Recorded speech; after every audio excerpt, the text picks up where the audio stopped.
Basic चीज़ होती है किसी भी सिविल इंजीनियर के लिए, या फिर कोई कॉन्ट्रैक्टर है या कोई नया स्टूडेंट है इंटरव्यू में जाता है तो यही चीज़ें पूछी जाती है। तो दोस्तों सबसे पहले हम लेते हैं कॉलम को। अब कॉलम एक स्ट्रक्चर है जो कि हमारे मकान में सबसे ज़रूरी जो स्तंभ होता है। अगर कॉलम फेल होता है तो इसका मतलब आगे की पूरी चीज़ें जिस पर लोड आता है, कॉलम के ऊपर छत का लोड आता है, छत के ऊपर फर्नीचर का है, तो पूरा स्ट्रक्चर फेल हो जाता है। तो कॉलम की जानकारी सबसे ज़्यादा होना ज़रूरी है। आप जब भी अगर साइट पर या अपने मकान के अंदर जा रहे हैं, किसी कोई सिविल इंजीनियर हो या फ्रेशर स्टूडेंट हो या खुद मकान मालिक हो, तो सबसे पहले मैं आपको 5 पॉइंट ऐसे बताऊँगा जो कि 5 पॉइंट आपको चेक करना ज़रूरी है। ये मोस्टली बहुत ज़रूरी चीज़ होती है। स्टार्टर की आप लंबाई और चौड़ाई चेक करोगे। सबसे पहले स्टार्टर की लंबाई और चौड़ाई चेक होती है। स्टार्टर की हाइट 25 mm से ज़्यादा की नहीं होनी चाहिए।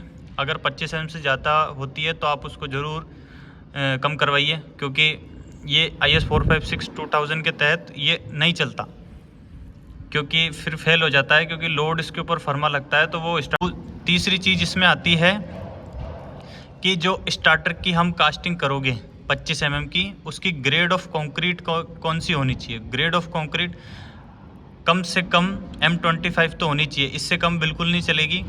M25 का रेशियो क्या होता है, 1:2।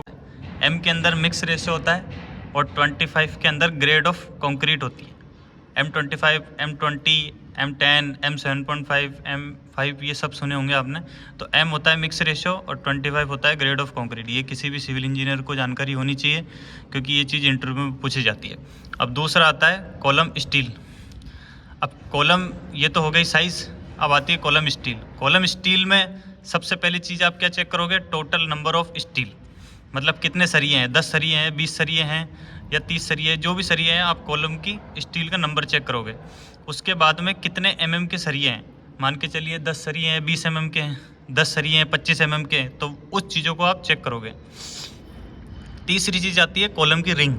अब कॉलम की रिंग के अंदर कितने प्रकार की रिंग होती है, इसमें समोसा रिंग भी होती है, डब्बा रिंग भी होती है, रेक्टेंगुलर रिंग भी होती है, मास्टर रिंग भी होती है। 4 तरह की रिंग होती है, वो सरिये के हिसाब से निर्भर करती है और वो ड्राइंग में दी हुई होती है।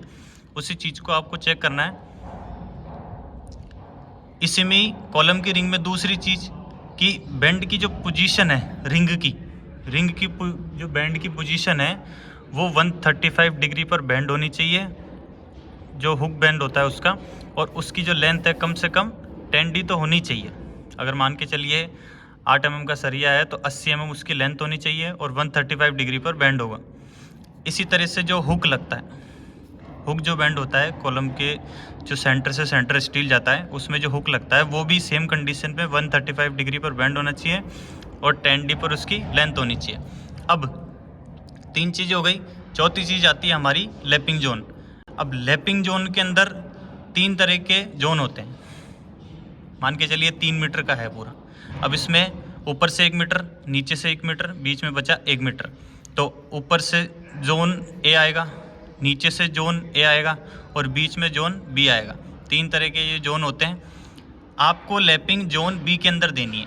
ये जो सेंटर वाला पार्ट होता है पूरा, इसके अंदर आपको लैपिंग जोन जो है वो इसमें आएगा। और उसके बाद में जो उसकी लेंथ होती है वो 48D, मतलब अगर मान के चलिए 20 mm का सरिया है, 20 mm का सरिया है तो उसको 48 से गुना कर दीजिए। मोटा मोटा 1 मीटर के आसपास उसकी लैपिंग की लेंथ होनी चाहिए।